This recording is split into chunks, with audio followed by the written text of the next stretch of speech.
privileged to welcome all of you from across the globe to join us in our monthly marriage series. As usual, before we dive into deeper conversation, let's bow down our heads for a word of prayer.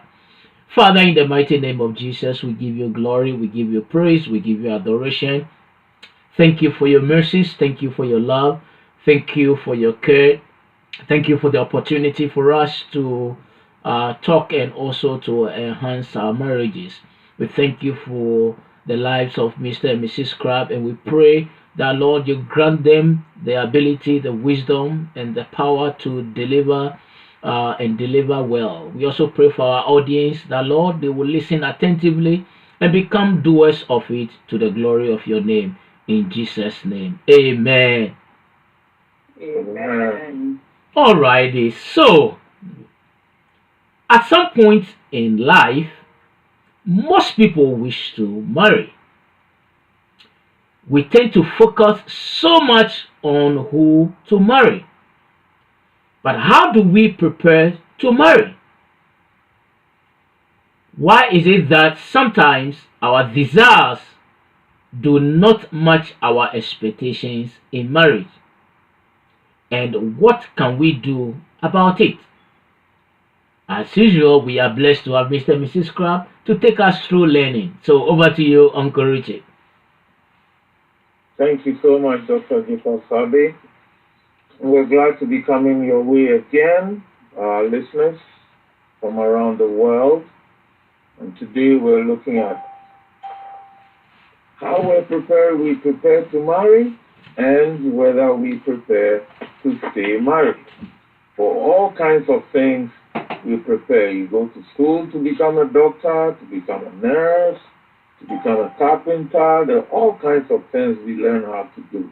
How about marriage? You seldom hear people say, I'm preparing to get married. You know, why is it that way?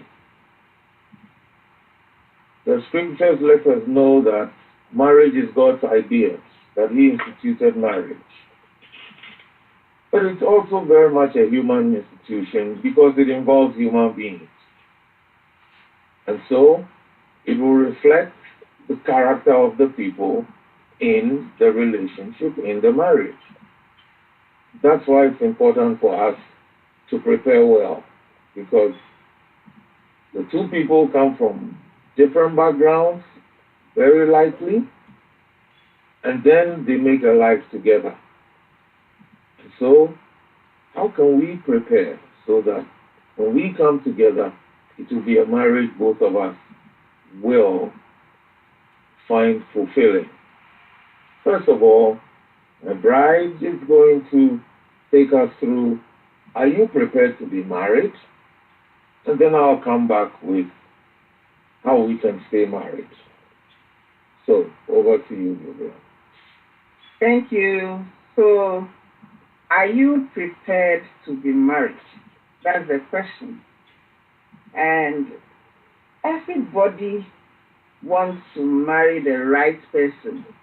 Everybody wants to marry Mr. Right or Miss Right. But the question we should be asking ourselves is, am I the right person? Who am I?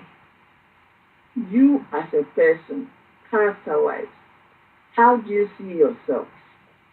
How do you relate to people generally? When you talk to people, when you are relating to people, do you respect them? How do you respect people of all walks of life? People higher than you, people lower than you, people younger than you, people older than you, whatever. How do you see people who are younger than you? How do you treat people who are not of the same social status or economic status as you? If they are lower by your perspective, how do you treat those people? And just think about it. If you marry someone of a different status, maybe lower than you economically or or socially, will you respect that person? Will you respect him or her? How about these people, her people? Will you respect them? And it's one thing that you have to respect each other. If you are getting married and you do not respect the person, or you feel that this person doesn't respect me, you shouldn't even start. Because if you don't respect, it's going to go into all kinds of things. You're talking to the person, you're treating the person, how will you do it? We have to be prepared to walk and respect each other, to be equal to the person and give each other full respect.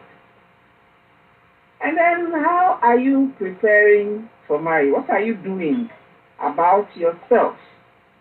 In Genesis chapter 2, verse 8, it says, the Lord God planted a garden eastward in Eden, and there he put the man whom he had formed. That is Genesis 2:18. And then, Genesis 2:8. And then in verse 15 to 17, it says, then the Lord God took the man and put him in the garden of Eden to tend and keep it. And the Lord God commanded the man, saying, of every tree of the garden you may freely eat, but of the tree of the knowledge of good and evil you shall not eat. For in the day that you eat of it, you shall surely die. Now, that instruction, the first thing God did for man is to give him somewhere to live, and then he gave him work to do, and then he gave him a spiritual standing, command. You, the man who wants to get married, are you prepared? Do you have a place of your own? Do you have work you are doing? Are you spiritually standing? You know, sometimes ladies, we think that, well, I have money, I'm working, I have my money, so even if it's not working, it doesn't matter. It matters. Because the same people who think so are the same people who get married, and then they are frustrated. And they're saying, I am tired. So how are you working towards that? You, the man, are you standing properly? Sometimes you ask the ladies, of his spiritual standing, say, oh, he believes in God, but, not like us. Every religion, they ask the same question. If you are a Muslim, they will ask you, is he a Muslim too? If you are a Buddhist, does he go to the temple? Whatever you believe in, you must be of the same belief. Don't take things for granted, because there will be a problem. And, you have to be very sure about these things. Don't take anything for granted. In Genesis chapter 2, verse 18, God also said, it is not good for the man to be alone. I will make a helper suitable for the man. That means that you, the woman too, you must be first a helper, and then you must be suitable. So that means there may be some women who are helpers, very, hardworking, but they're not suitable. You don't feel proud going out with the person. Or maybe, they are suitable, very beautiful. You can go anywhere with the person. Everybody will say, oh, wow, you are lucky. Look at this beautiful woman. They are not helpful. They may bankrupt you. They don't know how to do anything. So how are you preparing yourself? Are you going to be a helper suitable? Do you know how to do anything at home? Cooking, taking care of the home. And this goes to both the man and the woman. It's not only women who should know how to cook. You, the man too, do you know how to cook? so that when you get married, the day that the woman is not well, who will do the cooking? The day something happens, she may be late from work or somewhere coming home, you just sit and wait for the woman to come. If she's not coming, then you are hungry. You have to know how to do things for yourself too. So both of you must know how to do all house chores, cooking, cleaning, and all that. Are you preparing yourself for all that? Or you are waiting to get married for somebody to do it all for you? It's not going to happen that way. So be prepared that you yourself, you also know how to do everything. It is not assigned only for women to cook. Men can also cook. So man, you also learn to cook. And woman, learn to do everything in the house. When you are married, when you become a couple, there's so much you have to know. When you have children, you are the first teacher who is going to teach the children, not the Sunday school teacher or going to school, the teacher will teach them. You start teaching them at home, so you are the first teacher. So you must know teaching skills. How about first aid? You are the first nurse and doctor in the house, taking care of everybody, first your husband or your wife. If anything happens, you must know a few things. So are you preparing yourself to know these things? Maybe make friends with people who are married, visit them, see the things that are happening. As young people, help your friends while they're taking care of their children, diaper changing and all that. You learn it. You are preparing yourself for marriage. So how are you preparing for the marriage? How are you preparing towards the marriage vows that you will take? The marriage vow says for better, for worse, for richer, for poorer, in sickness and in health. Some people think that, if you say those vows, you are cursing yourself. And so these days, some people don't say for better, for worse, for richer, for poorer, in sickness and in health. They rather say for better, for best, for richer, for riches, in, I don't know what they say, maybe in health always or something. It's a joke. Whether you say it or not, things happen in this world. Things come our way. So whether you say for better, for best, or for richer, for riches, the poorer time will come. And the better time will come, and the worst time will also come. In fact, we have, an example of ourselves and some friends of ours. We took the vows for better, for worse, for richer, for poorer, in sickness and in health. And those friends of ours, in their vows, they did not say for better, for worse, for richer, for poorer. So it means that we cursed ourselves, they didn't curse themselves. Okay. Going on in life, we've all been married over 40 years now. And we've all gone through all those problems. There have been sick times, there have been good times, healthy times. There have been poor times where we were broke, and there were times when we were rich. And those friends who didn't even say that, in fact, theirs was even worse than ours. They go through worse times than ours. So it's a joke. And if anybody is thinking of those things, please take it out of your mind. That if you say it, it will happen. If you don't say it, it won't happen. It will happen. That is life. And the pastors who are encouraging people like that should think twice. Because the things happen. You are deceiving people. That, if you say those things, it will happen. If you don't say it, it will happen whether you like it or not. So how are you preparing yourself? Learning how to cope with any situation in life, that you will be prepared, that whatever happens, that's why you need to read and learn all the time. Learn about first aid in all kinds of ways, so that you will be prepared to be married. And how you are preparing, in Proverbs He says something about the woman. We will read that. Proverbs 31, verse 10 to 12 says, "Who can find a virtuous wife? For her worth is far above rubies. The heart of her husband safely trusts her, so he will have no lack of gain. She does him good and not evil all the days of her life."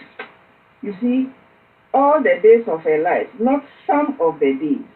Are you preparing yourself to do your husband good all the days of your life so that he will trust in you? Are you just getting married for what you can get from the man? You know, this man, everybody has, people have reasons why. Maybe he's good looking, so I'll have beautiful children. That's all you're thinking of. He's rich, so I'll be comfortable. I don't even have to work. Is that why you are going into the marriage? Are you prepared to live with this man so that he will trust you all the days of his life? And the Proverbs 31:23 also says, "The husband is known in the gates when he sits among the elders of the land." Are you prepared to work with your husband in such a way that he will be respected? Are you prepared to make him a better person than you are going to meet him? That he will be a better person, status-wise, in every way. How are you preparing yourself that you will be a true helper suitable so that your husband will be very confident in you? And how about the man? You also. How are you preparing yourself to be the man that the woman will be happy with? In Ephesians chapter 5, verse 33, the Bible says, "Nevertheless, let each one of you in particular so love his own wife as himself, and let the wife see that she respects her husband." So, are you preparing to treat your wife so well, to respect her and love her as yourself? Are you prepared to give her respect? And the woman, are you prepared to give the man all respect? And then when we come to 1 Peter chapter 3, verse 7, it says, "Husbands, likewise, dwell with them with understanding, giving honor to the wife as to the weaker vessel, and as being heirs together with the grace of life, that your prayers may not be hindered." And so, husbands, how are you preparing yourself to be the man who will treat his wife in such a way that God will be so pleased, so that your prayers will not be hindered? That means you have to be a hard-working man, making sure that you are working in a way that your wife will be comfortable, your wife will be happy, your wife will be a smiling wife all the time. How are you preparing yourself that you will be such a husband that your wife can trust and will be happy with? How are you working with each other?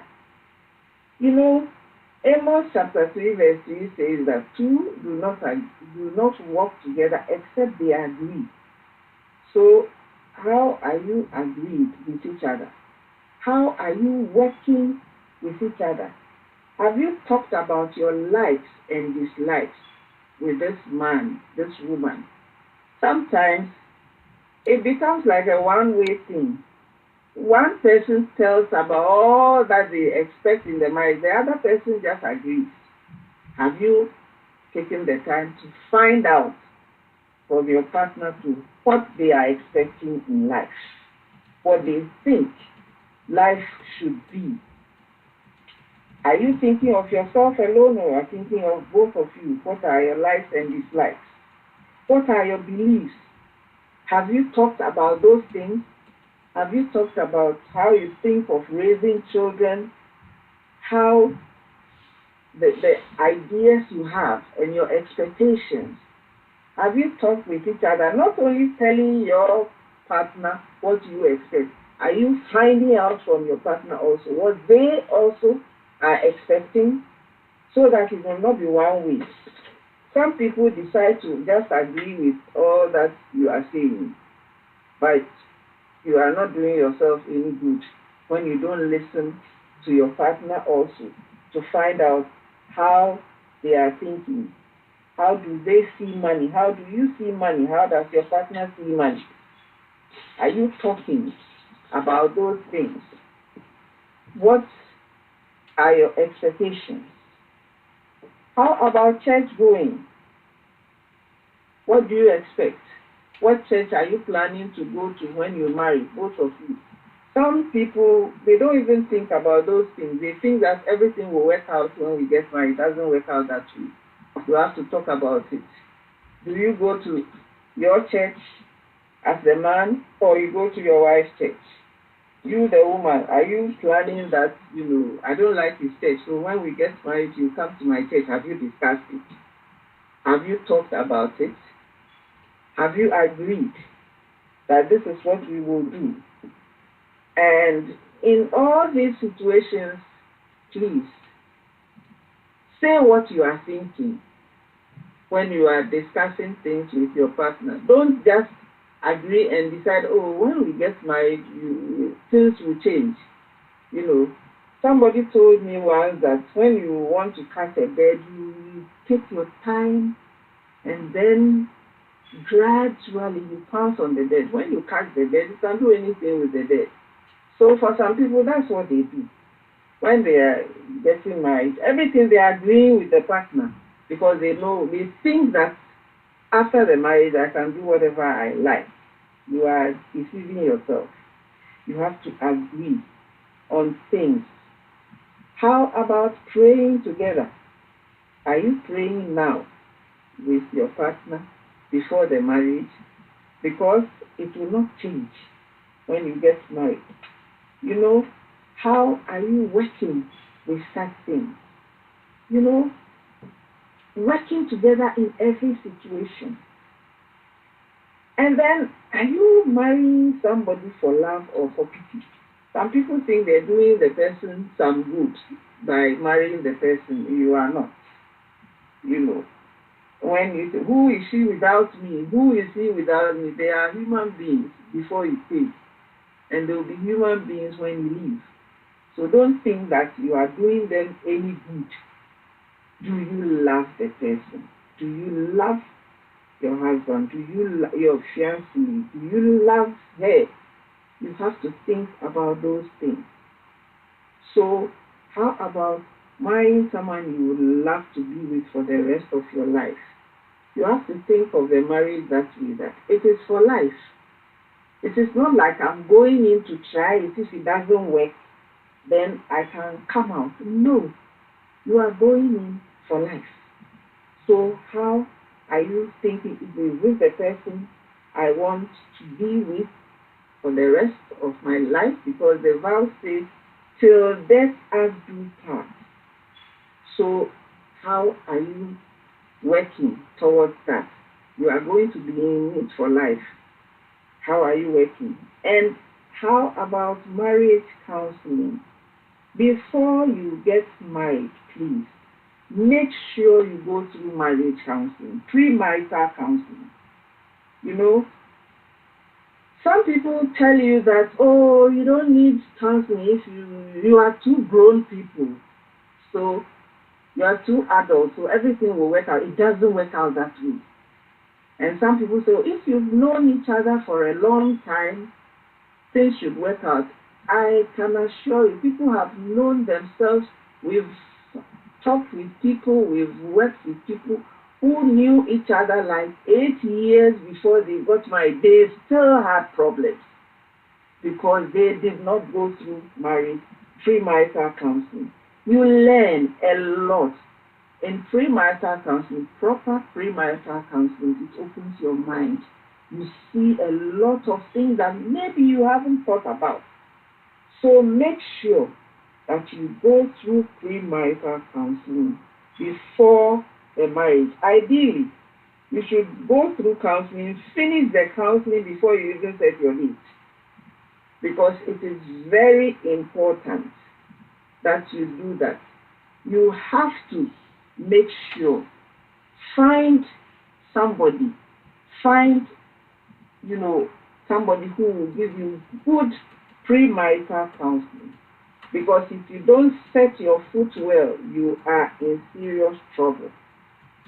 Luke chapter 14, from verse 28 to 30. Luke chapter 14, verse 28 says, "For which of you, intending to build a tower, does not sit down first and count the cost, whether he has enough to finish it? Lest, after he has laid the foundation and is not able to finish, all who see it begin to mock him, saying, This man began to build and was not able to finish it." Do you want people to say that about you? And these people got married. Some people, the wedding they had, we haven't seen that in the world before. Wonderful wedding, lavish, everything. In a few months or in a few years, it collapsed. And then they will say, "Oh, these people, hey, their wedding, it was wonderful, but it didn't last." You don't want people to say that about you. So you have to prepare so that you go in and you are well prepared for everything. For those who are already married, there's still hope. So now my husband will take over and let you know how you can stay married. Thank you so much. You know, the late singer Roberta Flack said this: getting married is easy. Staying married is hard. Staying married for a lifetime should rank among the fine arts. It's not easy. Anybody who's married, few months, years, you know, it's not easy. Even getting to share the same space with the same person, realizing that, oh my, he's different, she's different, and he doesn't, why does he do that? Why doesn't she do this? All that will tell you staying married can be tough. We'd like to state at the outset that unless a couple have the right knowledge, commitment, a willingness to work through whatever comes their way, their road to a happy marriage will be paved with frustration. The first thing we want to highlight to help us stay married is a commitment. A commitment. See, without wholehearted and informed commitment, getting married is like walking blindly, or at best, partially blind down an unknown path. Love is great to start with, but everybody married knows that it's not enough. I love you, as some of our elders say, it's not enough to see you through marriage. Commitment is what keeps you going, despite the bumps along the way. Here's another saying to ponder over. A wedding, traditional, church, registry, is only for a day. In some places it might spread over a few days. But a marriage is for a lifetime.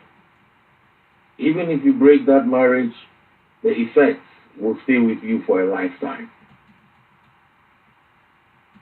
And that's what we all need to remember. And in today's microwave, Instagram, and disposable mindset, driven by ever-changing influences and influencers, rather than the unchanging word of God, couples will struggle to cope with the realities faced by two people contemplating a future together. You press a few buttons, microwave, done. Click, click, Instagram, done. No. Marriage is like a long distance race, not a sprint.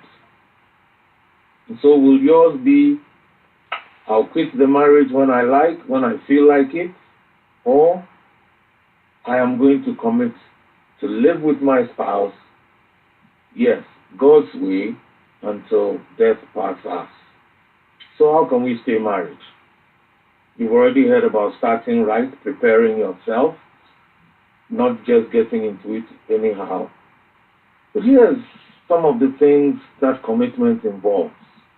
We commit to make each other a priority in our schedules, daily, weekend, holidays, So, oh, it's a holiday. I'm going to be with my friends. Hello, you separated me from my friends too, to be with you. That's why we call on each other. Because marriage in itself is selfish. Yes, you want this person to yourself. And now you have that person to yourself. Why are you leaving them to go have fun with other people? That's why we feel it. We also commit our lives to God. Why is that? Because you heard already, marriage is God's idea. And yes, we're human beings who carry out the marriage, so we need His help. Because He knows us better than anyone else. Two passages from the book of Proverbs, chapter 16. First verse 3 and then verse 9. They are our go-to verses when it comes to commitment to God. Proverbs 16:3 says, "Commit your works to the Lord, and your thoughts will be established." In verse 9. And then verse 9 says, "A man's heart plans his way, but the Lord directs his steps." Amen. Amen. And we also add one more commit. Commit your future to God. Because He knows the future. And yes, if you believe in God and you believe that He knows the future, doesn't it make sense to have Him in your camp? At least to be talking to Him about that future? To commit is to fully dedicate yourself to something. Not half-heartedly. I am in this. All in. Not partially. Not with one foot outside. Not with half of my mind. If it doesn't work, I'm gone. You're already sowing the seed for trouble later on. Commitment means, therefore, not walking away during tough times, but working through them to make the relationship, to make the marriage better. And then because there are two people in it, we married feeling good about each other, feeling in love. Why don't we cultivate that love? Why don't we continue the romance, keeping it alive, keeping the fire of love burning? Some have neglected to fan the flames of passion for so long that they've lost hope of experiencing romance. How sad. And yet they'll tell you how it was when they started, and now it all seems a grind. And there is no excitement, there's no joy in the relationship anymore. But here's the thought.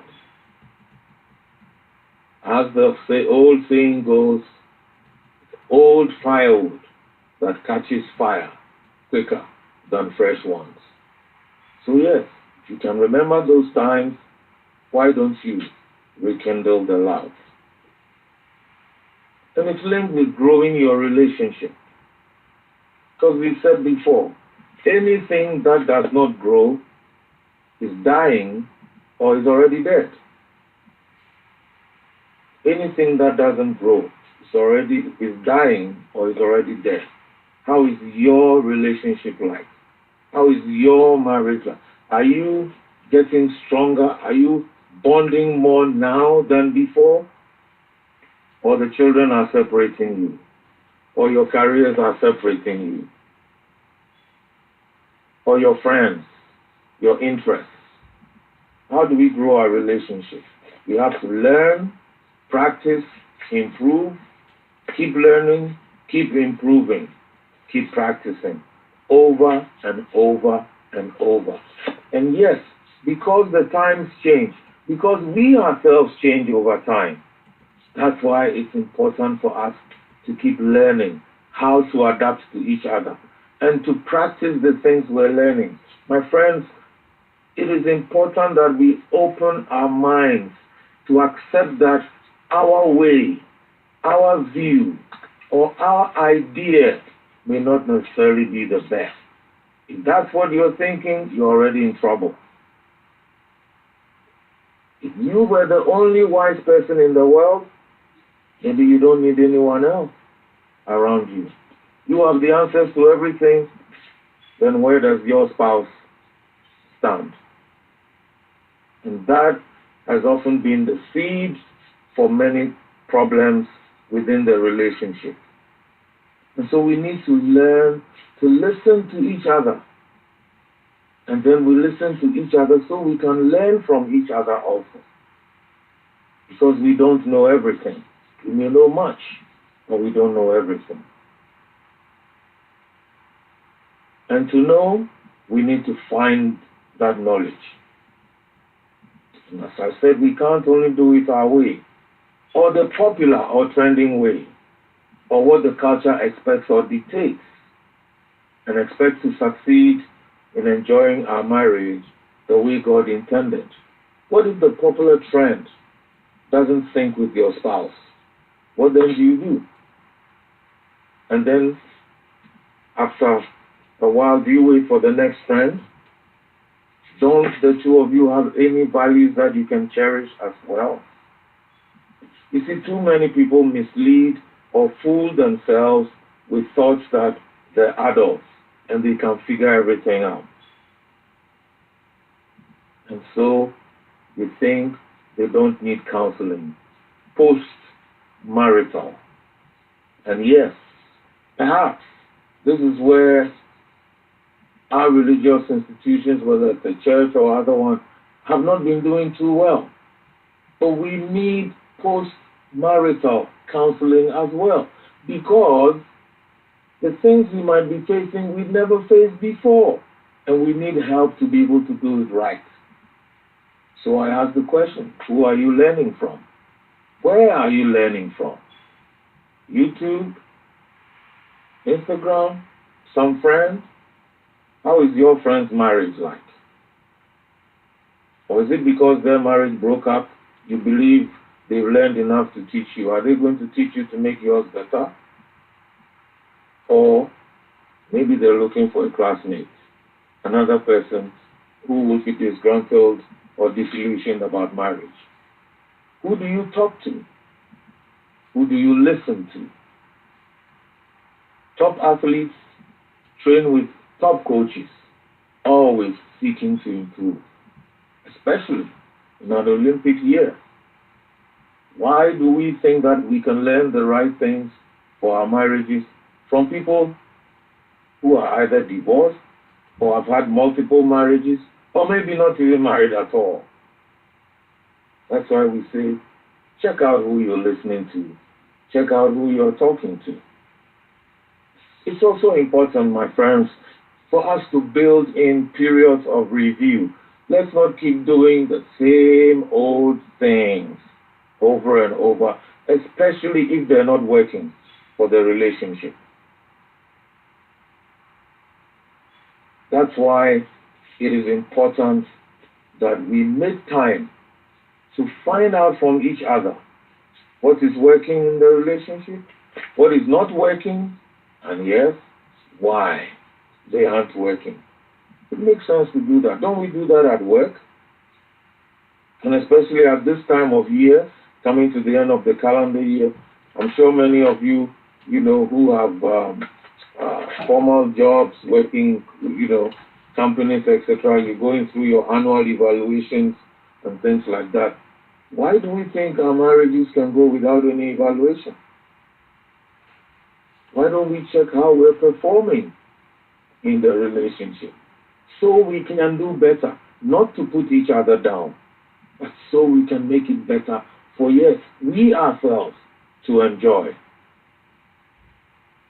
We service our cars. As we were sharing with a couple the other day, we asked, why do you service your cars? They said, oh, so they'll function properly. Those are machines, and we service them to function well. How about the human being?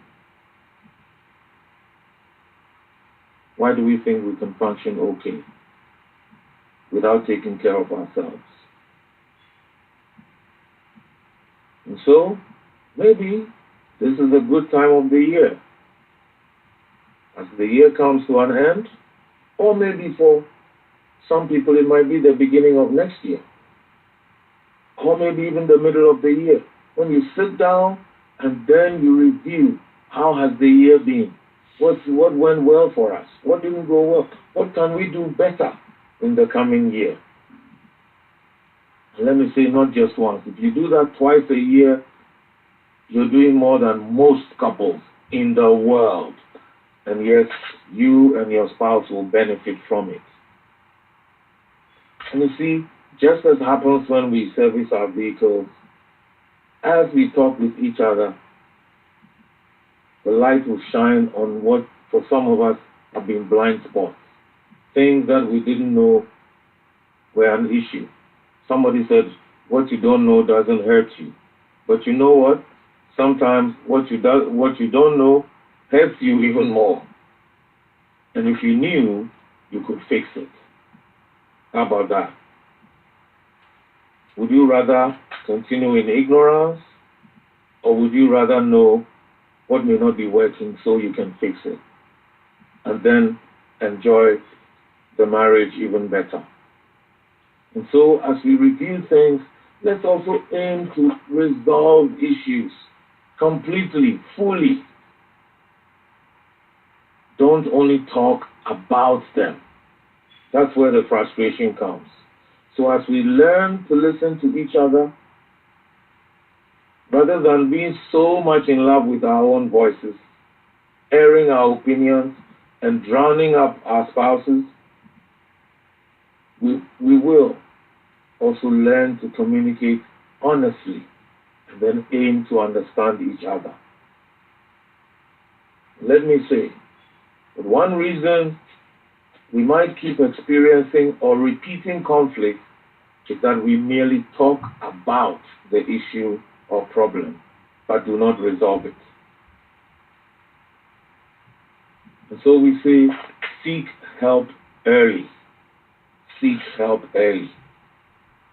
Research tells us that many couples wait up to 7 years before they seek help. 7 years. Wow. 7 years of frustration, 7 years of misery. Why wait? If maybe 2 children along the way also being made miserable by the parents, why wait? There's been a long, if you wait that long, think about it.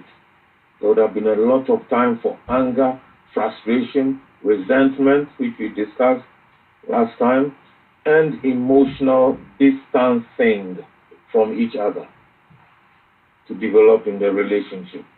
Yes, that's why you may not be feeling the love that you had before.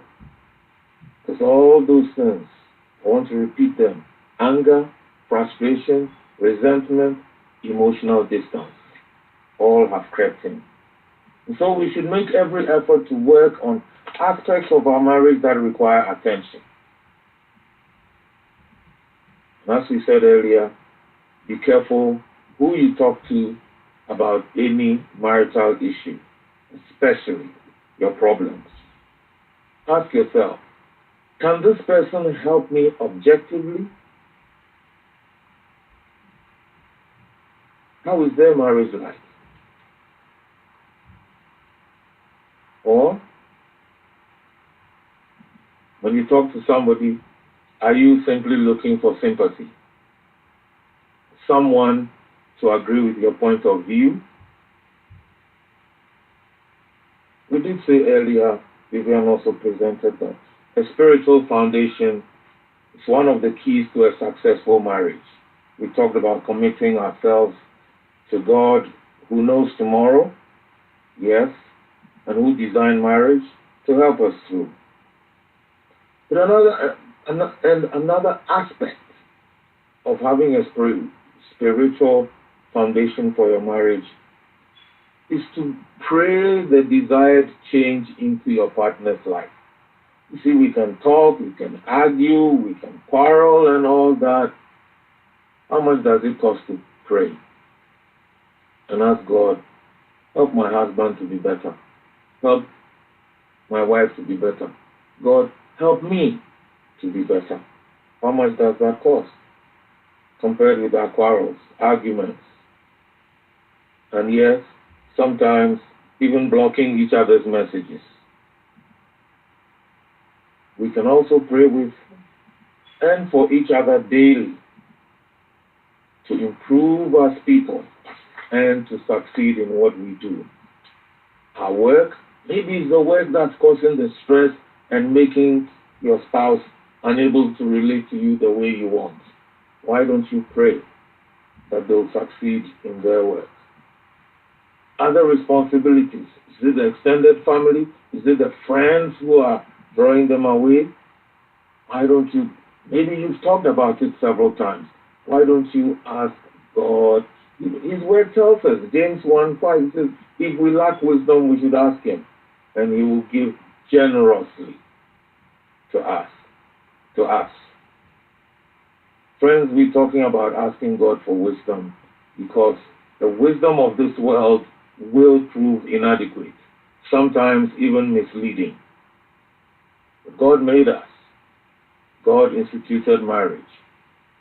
God invites us to ask him for wisdom, and he will give to us generously. Then we also feel like staying married when we learn how to go through storms together. We've already said we work together, yes, we fight together. Sometimes the fight is healthy for the marriage. It awakens us to what might be wrong or what the other person might not like. We also have to go through all the tough times together. We don't walk away because tough times have come. And Vivian talked about living up to our vows. Some of you are saying, I didn't say any vow. But yes, you told this person you wanted to marry them. What did you mean? And we also need to learn how to celebrate together. See, some of us leave celebrations for children. I'm not talking of only birthdays. For the child's graduation, we are there. From preschool to kindergarten, to grade school, to middle school, to high school, to college, we're there. What about us? When do we celebrate us? We who made the children, who now are taking us away from each other. Let's celebrate our love. Let's celebrate each other's achievement, our milestones, a birthday, someday to remember, a promotion. Yes, progress in the relationships. If you look back over this year and you are fighting less, can the two of you celebrate? Why don't we go out and celebrate that this year we have quarreled less, that this year, wow, we didn't take anything to the counselor, or that this year, oh, pastor didn't hear anything happening in our house. Why don't, oh, and this year we didn't take anything to the extended family, our siblings, our friends. Let's celebrate our love, the progress in our relationship. That makes us want to continue. Successful teams celebrate together. Don't you see the people on the field? Touchdown, goal, they come together, yes, and celebrate. And they want to work hard for each other. So let's be one another's cheerleader. Let's tell each other the good thoughts we have about each other while we are alive and well. Why wait to say all kinds of wonderful words to a dead body in a coffin? And here are final thoughts. Let's determine to stay the course. No runner wins a race going into the race to say, if it becomes tough, I'm going to leave. No, they determine, I'm going in. If I get the opportunity, I'm going to win. And they give their all. Many people fail to succeed, not because they've done the wrong things, but because they have not done the right things long enough. So in our work, sometimes we hear people say, I'm tired. And we say, okay, so ask God to refresh your strength. Ask God to give you fresh strength. Because that's what long distance runners do. And marriage is a long distance race, if you may. And so, if you want to stay married and to enjoy doing so, yes, you will encounter many discouraging moments. But you push through them. Because success is possible. The best question you can ask is, how can I be a better husband? How can I be a better wife? Not how can my husband become better, but it starts with us. So our focus should not just be on remaining married. It should be to have a better marriage, an enjoyable marriage, a better journey through life with our spouse. Let's all remember this. Encouragement strengthens a person's desire to improve or change. Accusations or insinuations weaken or destroy that resolve. As partners and spouses, let us therefore encourage each other on this unique experience of journeying through life together that tests us as nothing else will in life. That's how one day we can look back with joy and cherish the years we have spent together. Thank you for listening. We hand over to Dr. Jacobs Abbey for question, answer, your own contributions. Thank you.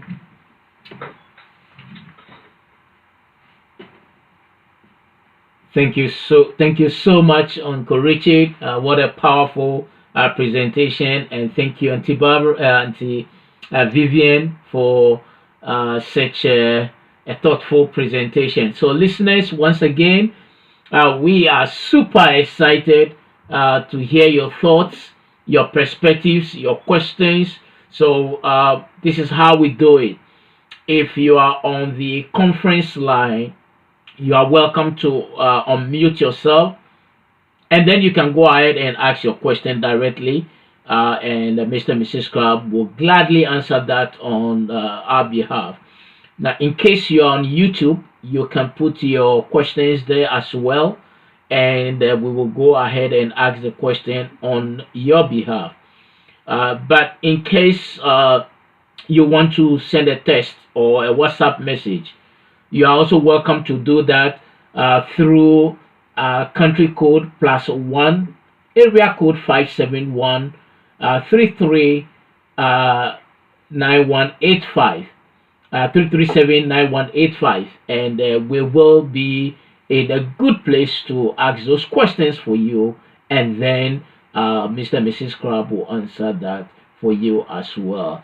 And so, to that point, again, let me mention that we try as much as possible to read as many questions as possible within the time frame. We also try to avoid mentioning names, but we may give a location where the individual is writing or asking the question from. We avoid mentioning them because we want people to feel comfortable to ask questions, because this is a learning space. So, thank you. We begin with the first question, which is coming from Ghana. And it says, for our listeners who are thinking about marriage, when did you realize there is a difference between being ready to date and being ready to marry? ready to date is not the same as ready to marry, simply because dating is not marriage. So dating, you can say, is the exploratory stage, when we're, we're trying to find out, would this person be the best for me, or who would be the best for me among the people I know. So you might date one person for a while, no switch, and then finally you settle on one person, So it's not so much, when do you realize you're ready to date or ready to marry. I think marriage becomes a phase, or dating is more like the beginning phase that then develops into a more serious relationship. It becomes more exclusive, and then out of that, the couple might then decide it would be a good idea that we spend the rest of our lives with each other. So that's what I would say. And so, when are you ready to date? When you think I should explore finding somebody to get married to, if you want to get married to, if you want to get married, that's what I would say. And then, in terms of being ready to marry, I mean, you've got the things we shared already. You know, are you ready, even simply to share space with somebody, and not just space, but your life? This is the totality of life. It's not, as one writer puts it, marriage is not an association. It's a union. In an association, you go join, pay your dues. You can decide to stop paying dues, walk out of the association. When you are united with somebody, and it's not a union you kind of adhere to, this is a union you become part of. Marriage is an organic union, you know. So think of it that way. Am I ready to really and fully be united with somebody, to be myself, to allow the person to be himself, herself, as the case might be, for as long as we both shall live? That's the question to answer. And then the different things. What does marriage entail? Am I ready to take on those roles? Or am I even ready to consider taking on those roles? Because we can say, yes, I'm ready. As people say, oh yeah, I'm ready to be a mother. And then they have the child, then they realize how not ready they are. Because they didn't even consider there will be sleepless nights. And I'm talking not only for the woman, but for the husband as well. Thank you. All right, thank you, Uncle Richard. This question here, which is also coming from Ghana, and I think it's directed to Mrs. Crabbe. It says that, wow, what a wonderful, wonderful presentation. Now, Mrs. Crabbe mentioned that if possible, finish marriage counseling, premarital counseling, before even thinking about setting up a date for marriage. This is my wahala. I dated someone, and we were told during counseling that we doesn't seem to be compatible. But because we have set dates already, we have informed our friends and families already. We went forward and we got married though. But the wahala from that marriage, I thank God I finally divorced. So please, can you re-emphasize on this for the sake of our listeners? Why you think it's so important for people to finish premarital counseling before even thinking of setting up dates? Thank you. Thank you. You see, marriage is a long journey, and even if you think you know it all, you don't.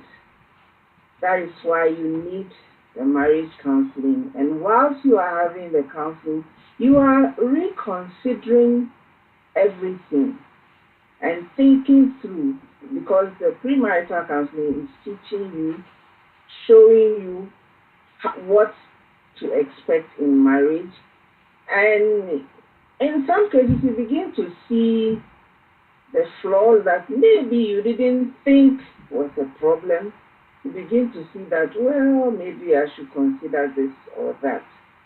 And so you think through all that. And when you may come to the conclusion, no, this is not the right person for me. And then you decide that, we will go our separate ways.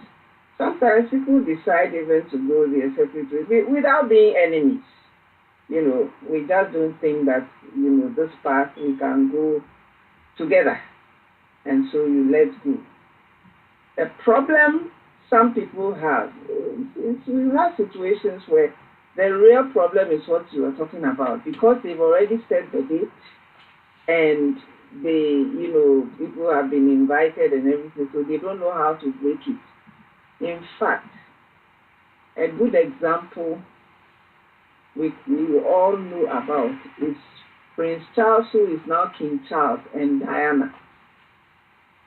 It got to a point where Diana thought that this is not going to work. But then everybody said, oh, the date has been set, it's been announced and everything. So she went ahead. Did you see the end? How it ended? It did not go well. So it is up to you. Sometimes people have all kinds of ideas. They are afraid, if I leave this man, maybe I won't get another man. If I leave this woman, I won't get another woman. Who tells you that? If you believe God, you know that you are walking with God. He gives you the right person. If you are depending on Him, you are trusting in Him. So that is why we say it is important. Go through the whole premarital counseling. And it's not up to even the counselor to tell you that this is not the right person for you, or you are not compatible and all that. That's not our duty to tell you are not compatible. Ours is to teach you. So you take the decision yourself. And we've had people like that, which we are happy about. People come to us, and from the very beginning of the premarital counseling, we feel there is a problem. We feel this thing might not work. But we don't even tell them you are not compatible or you won't get along. We just continue to teach them. And you yourself. And we do give homework sometimes. So you do the homework, do your research and everything, come back to talk with us. Through it all, at some point, some people decide that, you know what, we don't want to go ahead.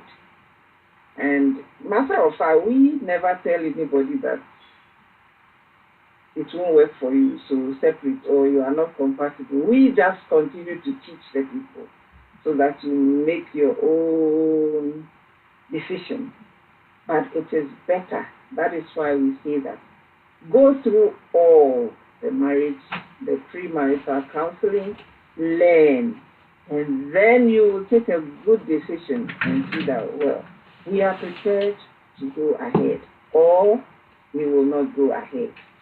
The problem is what, I don't know if it's a lady or a man who brought this case, that because you have set the date, because people know already, then you feel that, you should go ahead. I personally think that even if you set the date and everything, and you still believe that this is not the right thing, get out of it.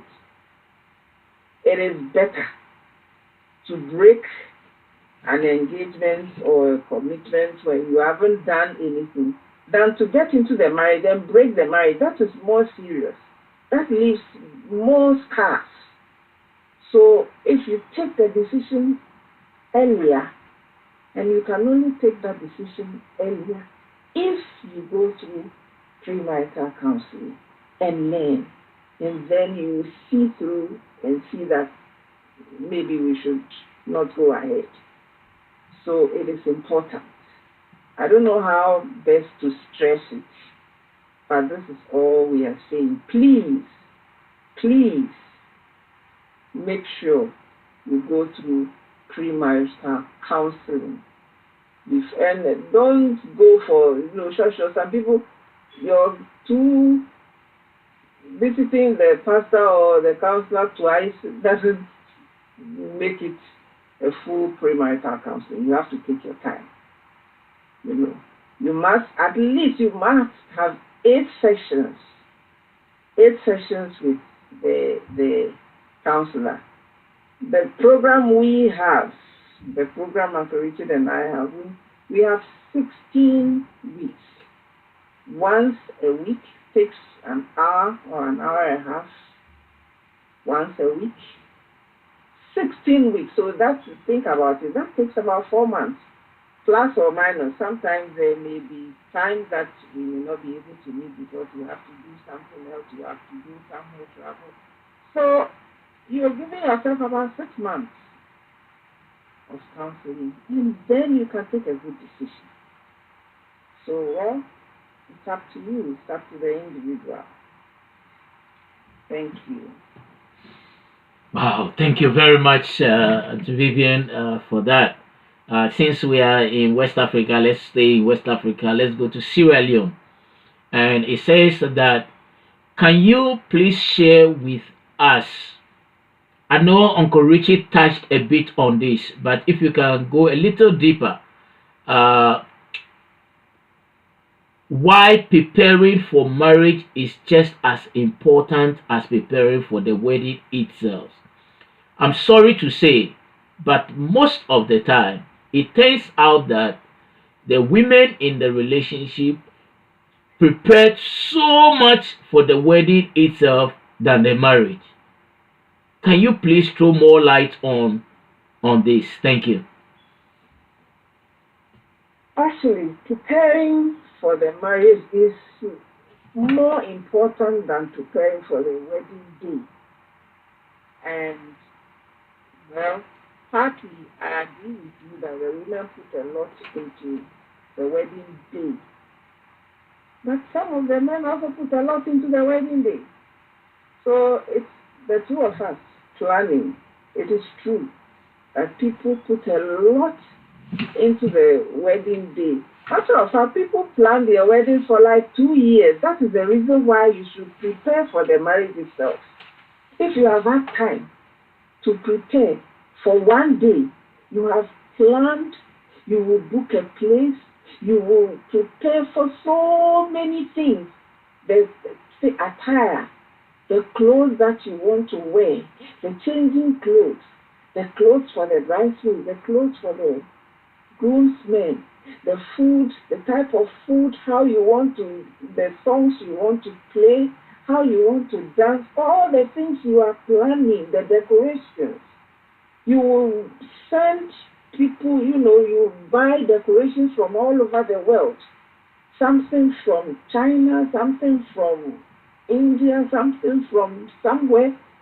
You order all these things to get prepared just for one day.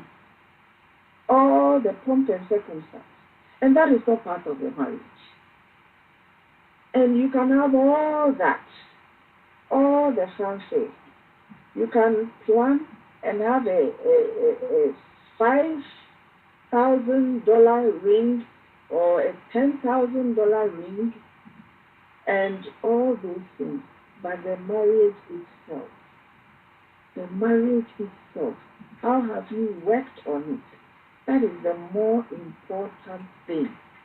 You can have your wedding and we will come and we will say, oh, this has been a wonderful time. We have never seen such a thing. How about the life after that? How you will live. So prepare for the marriage itself. Please, we are stressing it. Prepare for the marriage itself. It is a lifelong thing.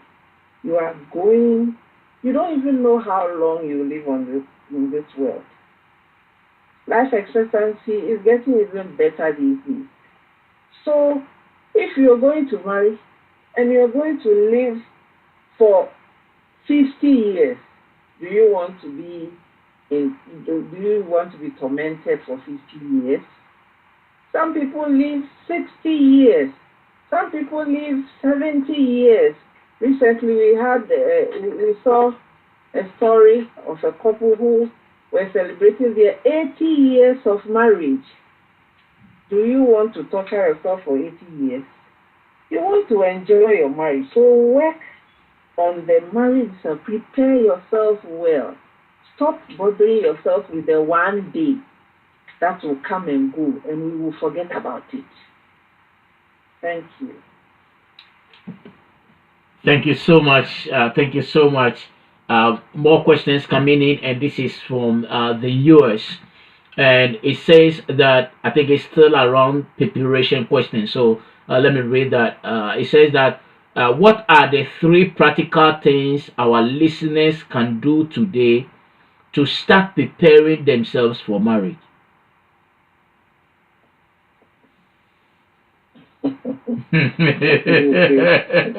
Listen to at least the first part of the presentation. That's right. That's right. Really practical things. What would you say? Well, one of the things I would say is work on yourself, improve on yourself as a person, your character. Things like honesty going to be big in the relationship. If you're a shady person, you're in trouble, you know. And then I would respect for everyone, any and everyone. And I will also add, you must be prepared to work, all kinds of work, you know, housework, learning work, yes, because it takes work, or yard work, anything that will make the marriage or make your living together more enjoyable. You have to be prepared. When I say learning work, you want to learn how to decorate a room, you know, learn how to manage finances. All those things, you know, come in. So I use learning broadly, you know. So improve yourself, and then be prepared to learn, and then be prepared to work. What would you add? Any three practical things you think too? Mm-hmm. Prepare yourself. You know, learn how, especially for the women, begin to learn how to cook. These days, some women, they don't know how to do anything in the kitchen. And for the parents who have spoiled their children, they've done everything for them, please begin to help them to learn how to make their own food, both men and women, because first of all, when you are on your own and there is no woman there, you have to know how to cook. So begin to learn how to make food for yourself alone before even doing it for someone else. A practical thing you can do. Begin to learn how to take care of things in your home, how to clean your own home. One guy told us that when he got married, he thought that toilets were self-cleaning.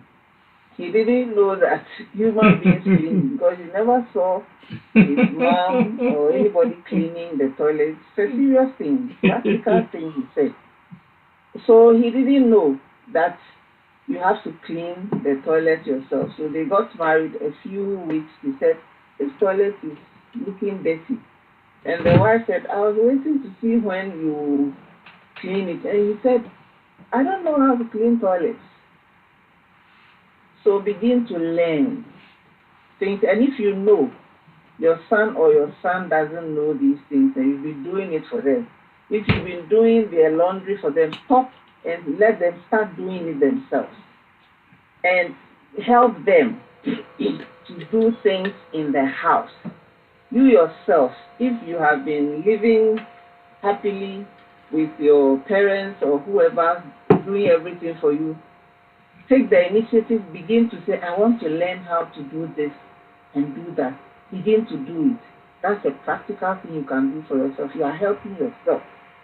Begin to do it. Thank you.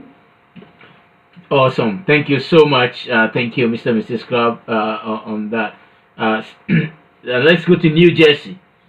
And it says that, well, I have been a follower of this Be Inspired Radio for the last 9 years. It has always been a blessing. Uh, I have observed that Mr. and Mrs. Crab has always been very, very positive in their approach in handling marital situations. But for the purpose of this topic, for once, let me ask, can you help our listeners identify some warning signs that they might not be ready for marriage yet? I understand in the earlier segment you did mention that you do not usually talk about people going their individual ways. You teach them the facts. But I believe that many people will still know the fact and still fall into that ditch. Can you please help our listeners to identify some warning signs that they may not be ready for marriage yet? Respect for each other. If you have the slightest hint that this guy treats you in a way disrespects you, or this lady disrespects you, it's a very serious warning sign for you to think twice. How do you resolve conflict?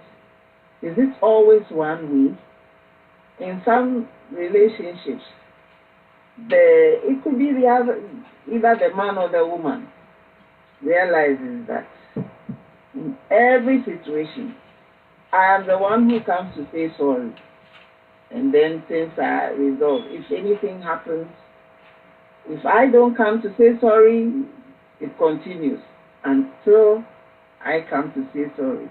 When you have a situation like that run, you are in big trouble. It's not going to change after the wedding. It will continue. And if you want your peace and happiness, then get out of that situation. It's a serious warning sign. How does the person relate to other people? How, if he's a man, how does he relate to his mom, his sisters, some of his friends?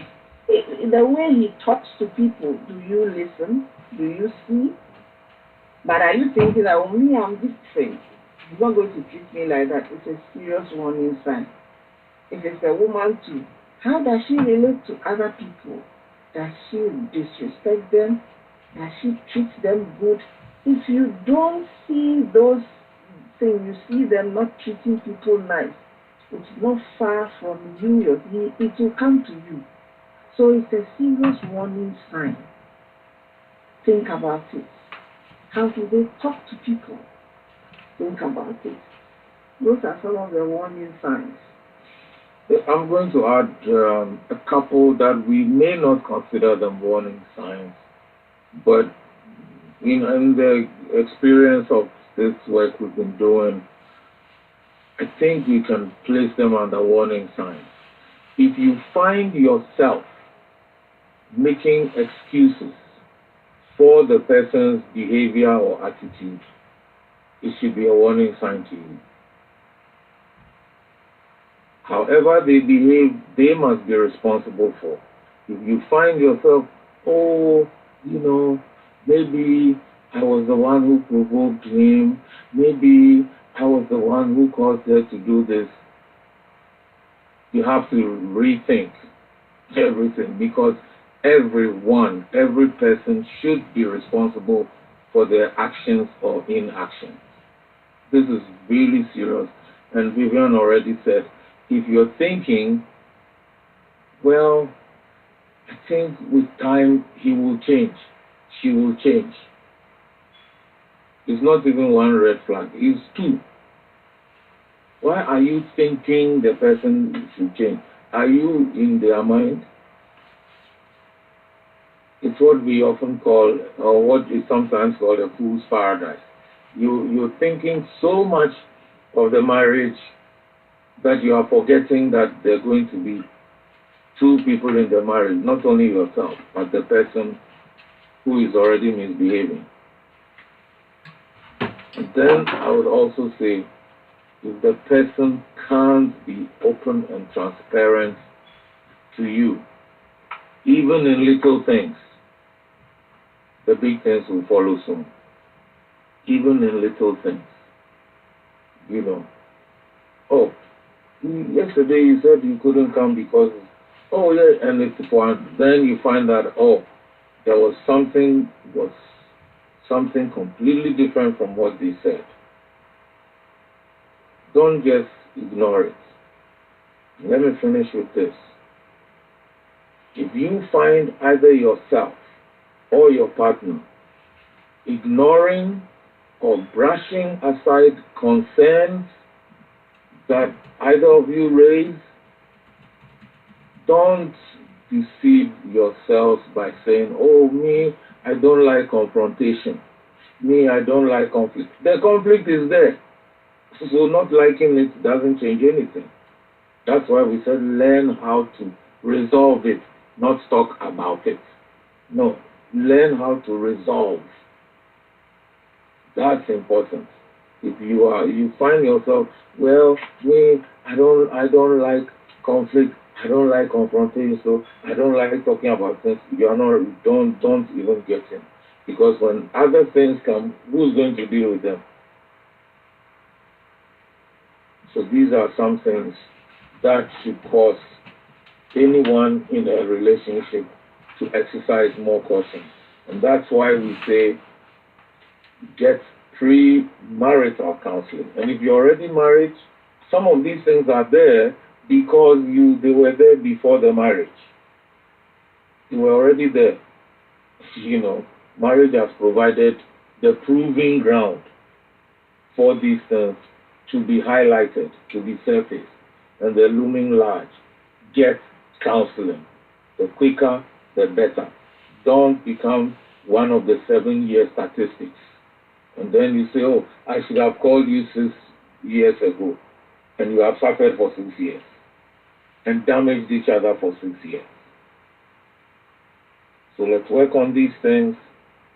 And let's get into marriage, eyes wide open, ears wide open, seeing all things and hearing all things. True love is not blind. True love is not deaf. And true love is not dumb. It speaks, it sees, it hears. All must function in a healthy relationship. Thank you. Thank you very much. Thank you so much for sharing that. So, this is from New York, and it says that, let me see it. It says that, what will you tell listeners who are already engaged but haven't considered premarital counseling? And how can our audience know if they and their partners are truly compatible beyond just being attracted to each other? Because that has been the dispensation of this generation. If you are already engaged or you are planning to get married and you are not considering marriage counseling, I am thinking of two things.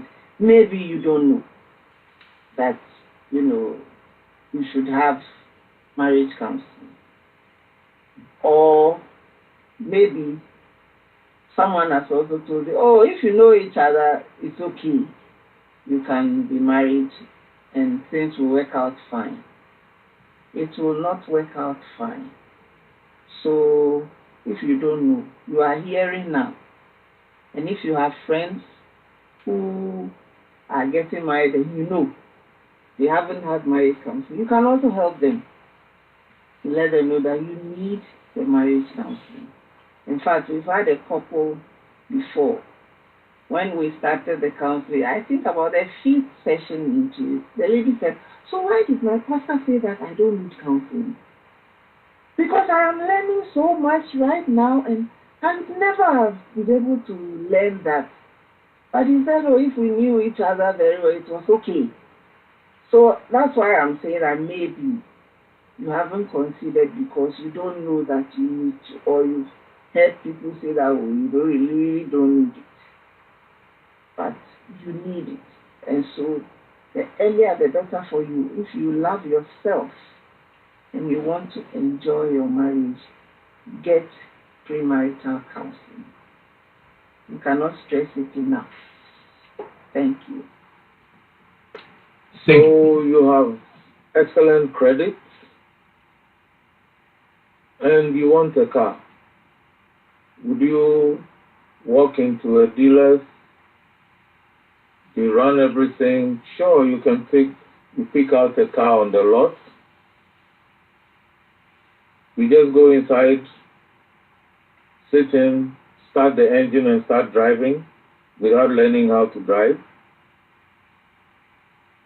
Maybe you are telling me, "Oh, Mr. Crabbe, that's crazy." Yeah. Human beings are more complex than cars. That's why we need to learn how to live with each other. Thank you. Awesome. Thank you so much. The other question here says that what's something you wish someone had told both of you in your 40 years of marriage that you want our listeners to know right now? That marriage is hard work. That there'll be tough times, but there'll be great times as well. That when someone truly loves you, they don't abandon you when times are difficult. When someone cares for you, they go all out for you. And when you care about someone, you also go all out for them. That's been our life. We've had many tough times, but we've had even more great times together. And working together has bonded us stronger through the tough times as well as the great times.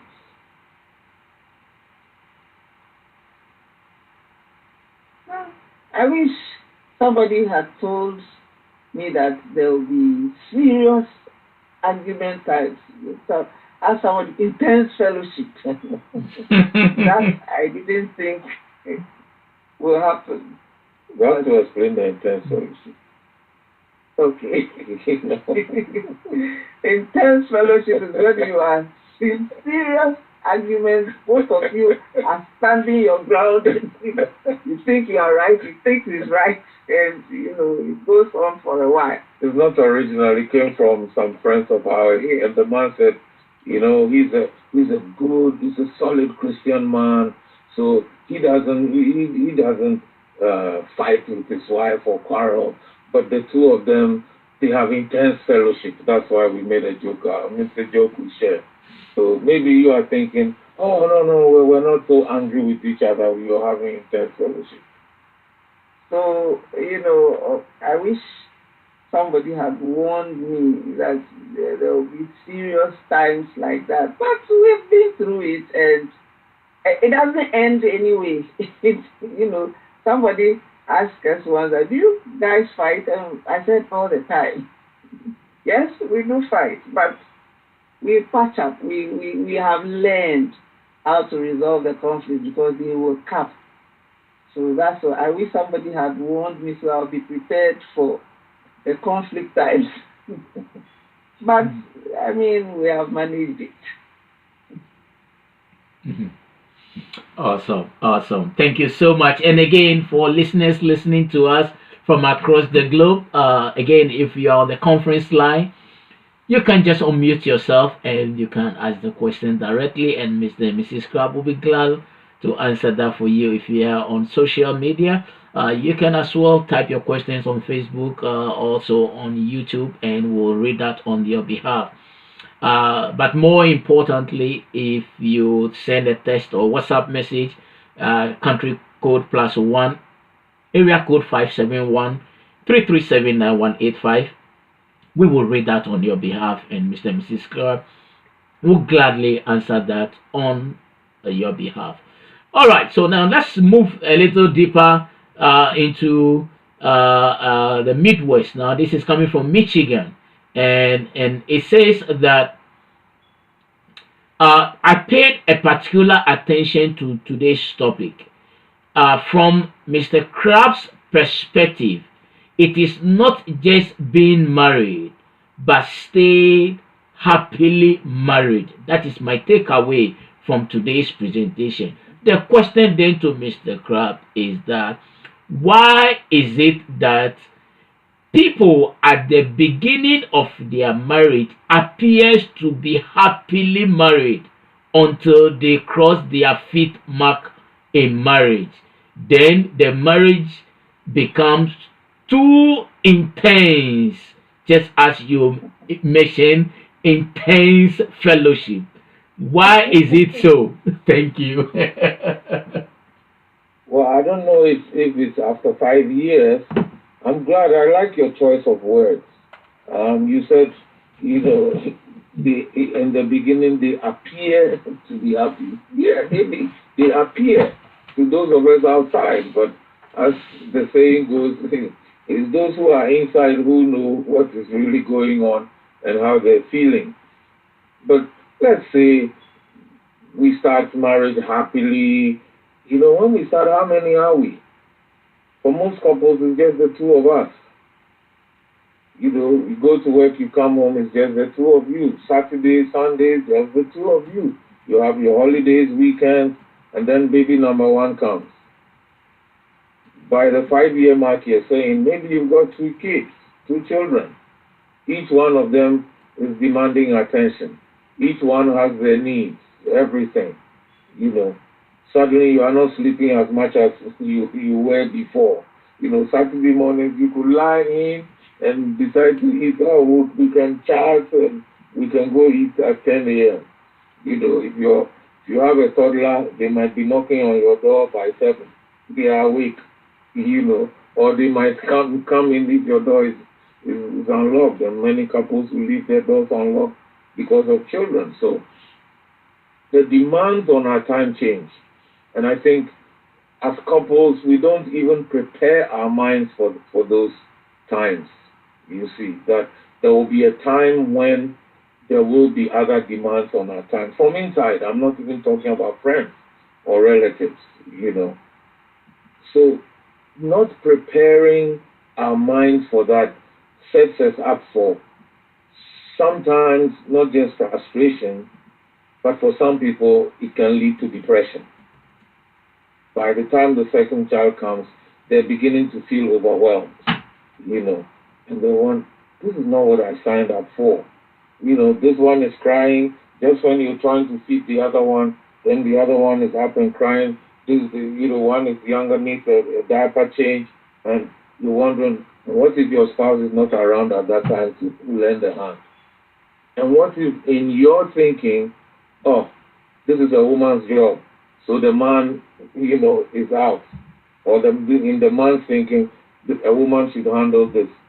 So, yes, you can even have your spouse around and feel very lonely, overwhelmed.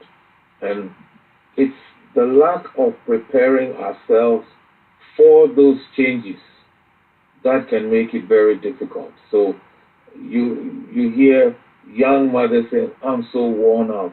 Oh, we haven't been on a date since our second child came, and things like that. Because they didn't prepare for that, or even if they knew it would happen, what are they putting in place? Are they thinking of maybe we should get a babysitter, and then they realize, so we're buying diapers so much, there isn't much money, to be able to go on a date as and when. So those are things we need to prepare ourselves for. And also understand that this is a phase, Phase. It is a stage in the marriage. The children will not always be that demanding of our time. Soon they're going to be independent.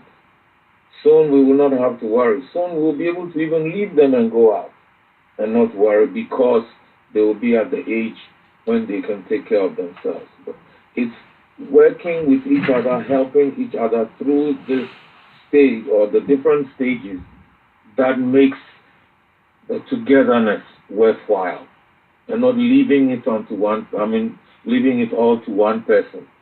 You know, that's what makes having a spouse who's helpful and who's also willing to work together makes life much more beautiful. And yes, that's why people have one child, they have a second child, and they have a third one. You know, even though this is crazy, are we going to go through this again? Yes, and they do it all over again. You know, because the children bring them joy too. They're all stages of life, and we need to prepare. I think the most important aspect of all of this is preparing our minds that there will be changes in the way we like to do things. Some of those things may be dictated for us by the children we bring into the world, by the things that happen to us. A promotion can mean less time to spend with each other, you know, but it also means more money. So what will you do to compensate for not being available to each other during, the working day, you know? So those are things that couples then creatively work together, you know, to be able to handle together as well. Thank you. Thank you so much. Thank you so much, Nkuruchi. Now let's come to Pennsylvania, in the East Coast, and the question here says that for listeners who struggles with conflict, what's a healthy way to argue with someone you love? I think you may already answer it in the previous questions that were asked, but for the sake of honoring all the A healthy way, yeah, I'm sorry. sure. A healthy way to argue, you know, is first to understand, to learn how to listen to the other person. It's probably the healthiest way to argue. Because if you're only interested in airing your own opinions, that you might look foolish in the end, you know. But listening to what my partner is saying, listening to what your spouse is saying, might open your eyes to something that you may not have realized. And it's part of our personal growth. That's why if somebody thinks they know everything, they are a dangerous person to marry. You know, they don't need anyone. They know everything. You know, but yes, I might think I am such a cool guy and all that, but my wife might point out one or two things I'm doing that might make me uncool. You know, and I might not like it because everybody might be saying I'm cool. Why is she the only one saying I'm not? But it may well be that she's the one who's being honest with me. Maybe because she lives with me also. The others, they see me 2, 3 hours and they're gone. Somebody said, I don't have to live with the people, so whatever they say, I don't care. You know. And he was talking about how, people might say things to him outside of his home. The same things his wife might say that he will fight back on. And he said, because those people, I don't care for them. But you, yes, what you say is really important. And I'm with you, so yes, I don't just take anything you say for granted. Let's learn to listen to each other. I think it's one of the healthiest ways to argue. If you listen, you will learn. But if you listen, you will also find out what they themselves, what the people, the other person is saying. That's not right, you know. But we listen more to learn than simply to argue. Otherwise, you are in a debate, and that's not what you want, unless you want a debate. But if you want to argue, you want to, instead of just arguing, we should aim to persuade. I want her on my side. I want him on my side. How do I help him? How do I help her to understand my point of view, to accept it, without threatening, without name calling and all the nasty things we say to each other, but simply reason with each other. That's why the mind is important. Thank you. Wow, thank you so much. I love the use of the term persuade, because it changes from my perspective of my profession. It changes the whole understanding of conflict, because, like you rightly said, it's more like presenting a proposal in such a way and manner that at the end of the day, the proposal will lead us to the same place, but this different way of getting there. And so Yeah. I love that. I love that. Awesome. Now let's come to Virginia, and the question here says from Virginia. It says that, well, being happily married is awesome. For my 32 years of marriage and helping young people to grow in their early marriages, one of the things that I have come to experience and understand, which has caused a lot of marital problem, is the idea of money. So I know in your previous episodes you've talked about finances and managing money. But for the purpose of today's conversation, knowing that we want to know whether we are ready to stay married, can you please tell our audience about managing money together? Should couples combine everything or keep some separations? The question again, should couples, It says, should couples combine everything or keep some separations? there are different ways of doing this. There are couples that combine everything and it works for them. And they're not old people. In fact, we recently heard from a young couple.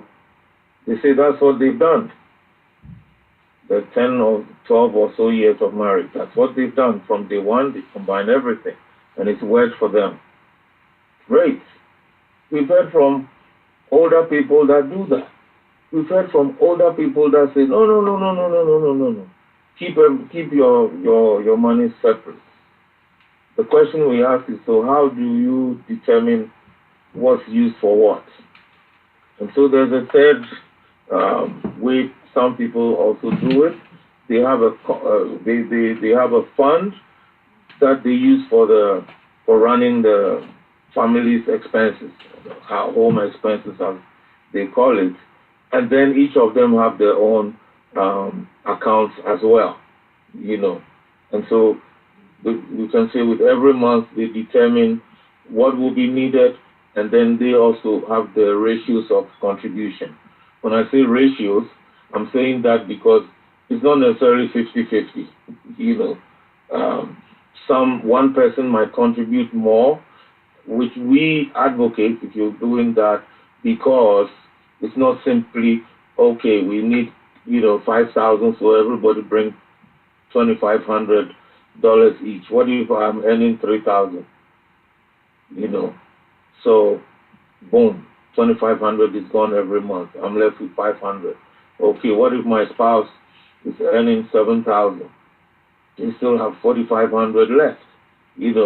So there are kinds of imbalances. That's why we say we contribute by ratio. Call it equitable contribution. So there are different ways this can be done. Let me say, it depends on the couple. What can you agree on? what is practical, not simply this is what I like. Because what you like may not be what your partner likes. That's why it's good to talk about this before the marriage, you know.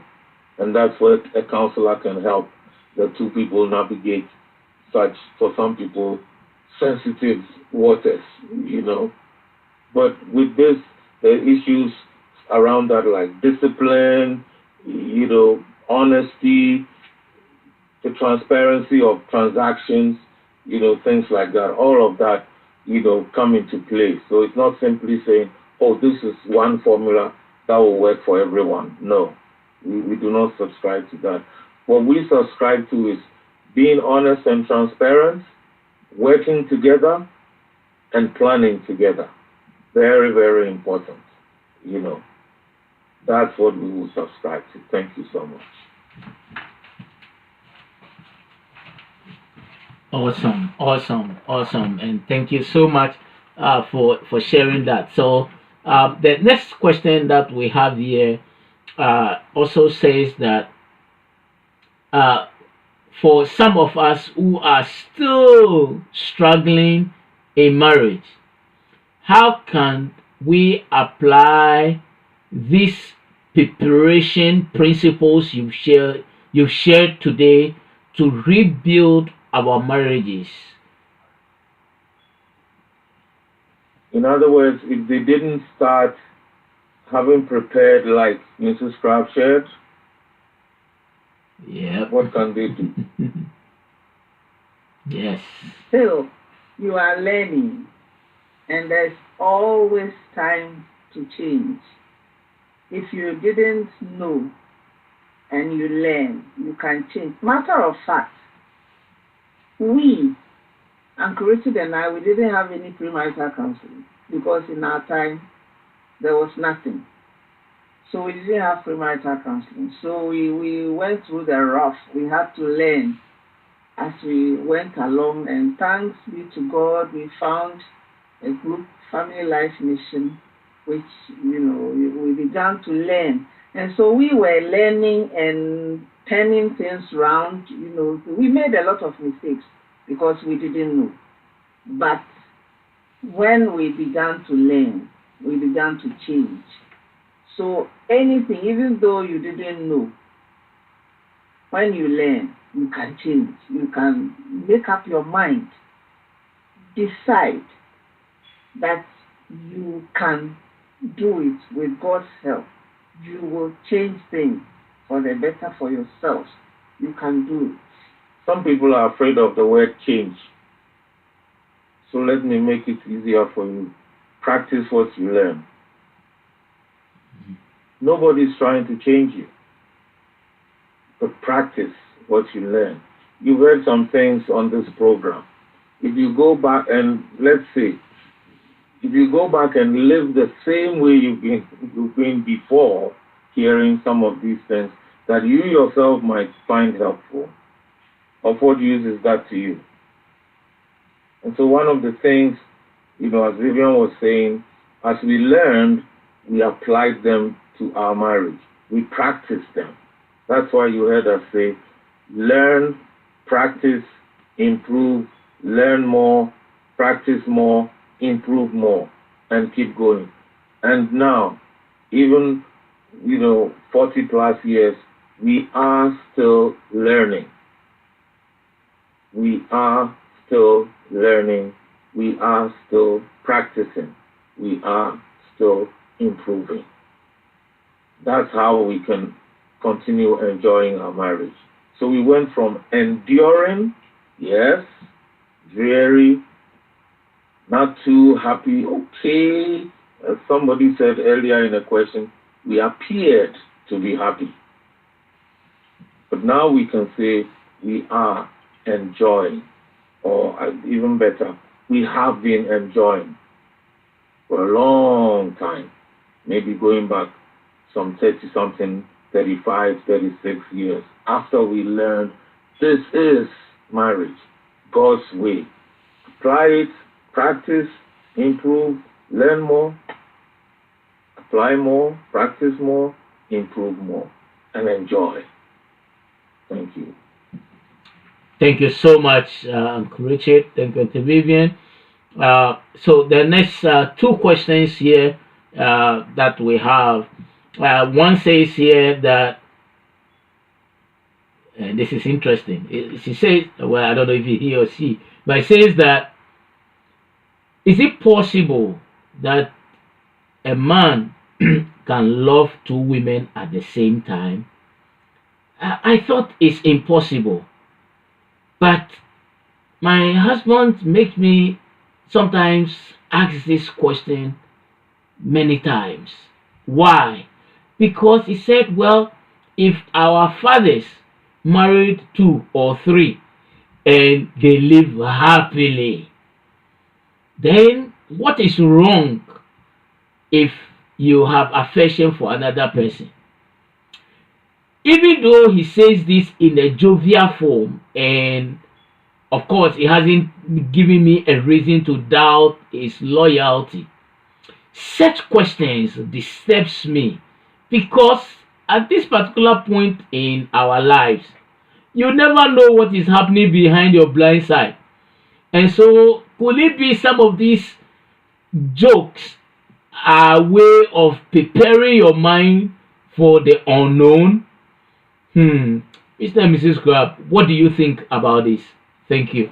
You know, you deceive yourself by saying you can love two women at the same time. Okay, so how about the women to loving two men at the same time? Can the women to love two men at the same time? You see, don't deceive yourself that you can love two women equally at the same time. And don't deceive yourself telling you that our fathers did it. They married two, three. They did not live happily ever after. Our fathers did it. They have left problems for us to be solving up till now. They have had 2, 3, 4 wives, and the children are struggling. The children they've left behind in everything, property-wise, all kinds of things. It is never a good thing. Polygamous marriage did not bring anything good. And you will think, facially, you think that everything is going well, it's not going well. People are envying each other. Mothers are advising their children against other children, and everybody is pretending, and they are doing things. They are not happy. So take it out of your mind. It is not how many women you can get. How can you keep one? How well can you keep one? How well can you keep one husband? How well can you keep one wife? That is the important thing. Stop deceiving yourselves that our fathers did it and, everything went well. Even in the Bible, you can see it didn't go well. We are having problems up till now because of all our forefathers did, even in the Bible times. They have created problems for us up till now. Why are you deceiving yourself that it doesn't work? Stick to one woman. It is selfishness to be thinking that you will love two men at the same time. You are being selfish. You are thinking that what I don't get in this one, I'll get in that one. And so you are balancing your life and creating problems for other people. Please, think again and stop deceiving yourself. Thank you so much. So Uncle Richard, I want to hear your perspective because some of our listeners always think that Mrs. Crabbe is always ready to defend the women. So let's hear from you as well. I was just about to say, my name is Richard Crabbe, and I endorse the position. But yeah, I don't think there's much more to add. I think that this is something that people make up their minds about, and they say, oh, all this one man, one wife thing, it is not cultural, it is all that, How is it that some people are able to do one person for 60 years? And why is it so difficult, You know, if you want to go that way, that's your decision. But we can tell you that yes, you can be with one person all that time and enjoy it also. And as James Dobson says, sometimes the grass looks greener on the other side. Until you get there and then you realize not only is the grass not as green as you thought it should be, it's not even edible. So we need to make up our minds, like we said. This is what we're going to do, and we are in it for life. Marriage is not a trial or error thing because there are two lives involved. And how many lives are you going to experiment with to know that you have found the right person? Thank you. Thank you so much, Uncle Richard.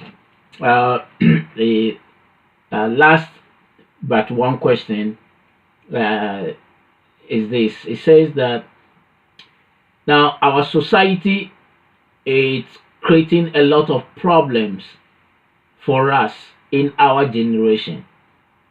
Social media, traditional media, as well as our society is giving us the impression that marriage is more of a contract than a union. So, like every contract, when the contract is not going accordingly and there are breaches in the contract, you can walk away peacefully and move on with your life. And so, my question to you is that what one conversation, he said, what's the one conversation every listener should have with their partners before saying I do that most people will skip? The one thing that I'll say people don't talk about, even think about, is that they will have problems with each other in the marriage. You know, and maybe we should be asking each other, what will you do if we have some serious problems? How do you think we can handle these? You know, in premarital counseling, you might get tools for handling conflicts, but even talking through can be helpful. So sometimes what we do is we have, after discussing, you know, some of the tools that couples can use, we ask them to apply that to something they may have experienced, you know, just so they can practice how it is. Maybe something, maybe they had a hot argument or disagreement about something, you know, say, why don't you apply these principles we shared with you with, you know, to see how you can resolve that situation. Because often, as we said, most people will talk about the problem, not really resolve it.